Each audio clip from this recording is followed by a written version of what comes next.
So the domain of a function is the set of all x values that work in a specific equation or function. They are the inputs that show up on the graph of that function. So anytime you have a square root function, we cannot have a negative underneath. So for example, if we have a negative, we end up with imaginary solutions. So that would be 4i and 2i respectively.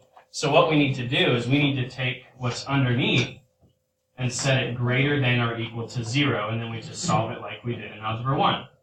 So we get greater than or equal to 4, which in interval notation is 4 to positive infinity. These are the values of x that work for that function. So here's another example. We would add the 3 over,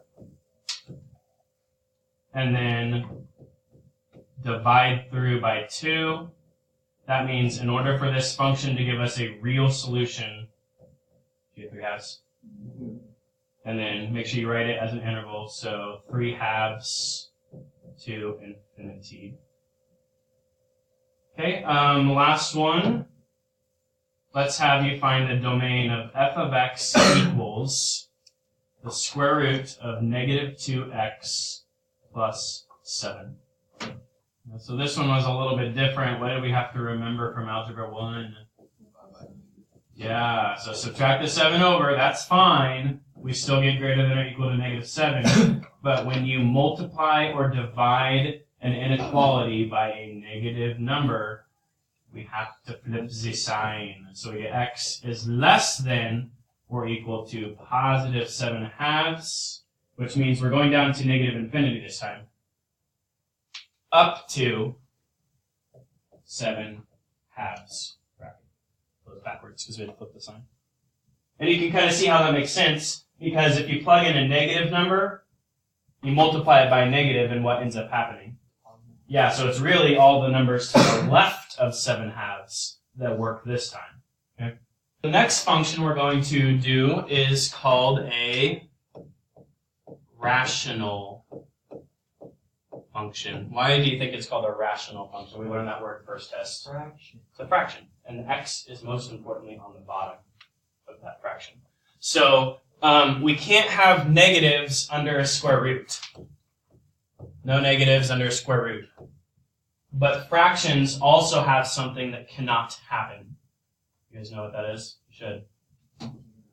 0 where? Yeah, a fraction cannot have 0 on the bottom of, in the denominator of the fraction, right? So, this one's a little bit different. What we're going to do for this one, we're going to take what's on the bottom, and we're going to say, hey, bottom, you cannot equal 0. Take that. Yeah. Now, it looks weird, because it's cannot equal 0, but we can solve it the same way. So, add 4 over, add 4 over. What can x not equal? 4. That makes sense, right? Because if we plug in 4, what's 4 minus 4? 0. That's the problem, right? But a lot of us stop right here. Remember, the domain is all of the values that work. So what other numbers work? Every other number in the world, right? So all real numbers except 4 is basically what we're saying. I can plug in any other number to that denominator, and it will be some number, not 0. Okay? So my answer here would be all real numbers, x cannot equal 4.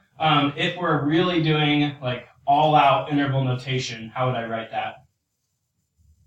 Negative infinity to 4, but we're not including it. Union, not including 4 to infinity. That's how we say everything but a number. You just use parentheses around that number. Okay? Now, you might remember from Algebra 2, the graph of a rational function has one of these. You remember what that's called? Yeah, it's an asymptote. It's really an asymptote. That language not tolerated in this question. You say, what do you call them? Yeah, and that's the force field, right? And that force field is on the number that it cannot equal. So we just said x cannot equal 4, right? That's why the asymptote's right there to represent that. And then the rational function kind of looks like this. It's that weird one that has like 2 sections to it. So that's why that is the only value where there is no graph. Everywhere else, this is never going to stop going to the left, right? And then we get really, really, really, really close to this forever and ever and ever. So it literally cannot just equal that one number, and then it goes off to the right forever. So everything else works graphically. So that's kind of the equation compared to the graph and the difference between the two. So now I want you to find the domain of 1 over x plus 7. So it should have been all real numbers, x cannot equal negative 7. So where was the asymptote on this graph?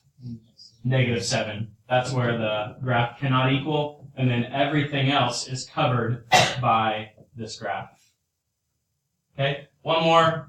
F of x equals 1 over 7x plus 3. So all real numbers, but x cannot equal. Yep. So subtract over the 3, divide by 7. Just leave it as a fraction, negative 3/7. All right, now the last one, obviously number 1 is exactly like what we just did. Number 2, is there any number we cannot put into there and get an output? Like you can square any number you want, right? Like 5 squared, 100 squared, 2,000 squared. You can square a negative number. You can square 0. Can you multiply 2 times any number and get something? Yeah. So there's nothing in this problem that causes an error. There's no negative square roots to think about. There's no zeros on the bottom of a fraction because we don't even have any fractions. So the domain is literally everything. There's nothing that we can't put in. So if you remember, the graph of a quadratic is x squared, for this one, plus 2x minus 4. What shape is a quadratic?